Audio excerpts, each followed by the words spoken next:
বাংলা নিউজে আপনাদের স্বাগতম।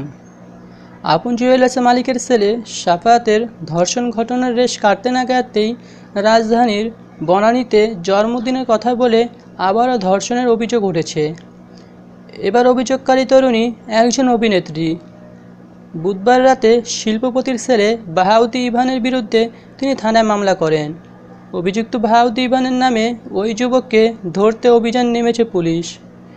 ইভানের বাবার নাম বোরহানউদ্দিন বেলাল বলেও জানিয়েছেন বনানী থানার পরিদর্শক ও তদন্ত কর্মকর্তা আব্দুল মতিন।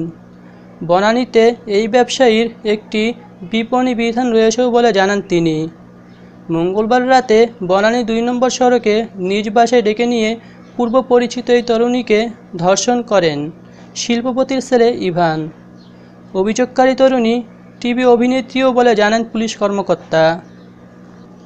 এজাহারে উল্লেখ করা হয়, ইভান তার ওই বান্ধবীকে জন্মদিনের দাওয়াত দিয়ে নিজ বাসায় নিয়ে আসেন। ইভান তার মায়ের সঙ্গেও পরিচয় করিয়ে দেওয়ার কথা বলেছিল। ওই তরুণী সন্ধ্যার পরে বাসায় এসে দেখে কেউই নেই। এরপর তাকে আটকিয়ে গভীর রাত পর্যন্ত ধর্ষণ করে রাত ৩টার দিকে বাসা থেকে বের করে দেয়। মোবাইল ফোনটিও রেখে দেয় বলে এই তরুণী জানান। ভোরে থানায় গিয়ে এই ঘটনাটি জানান এই তরুণী। পরে স্বজনদের সঙ্গে পরামর্শ করে মামলা করেন।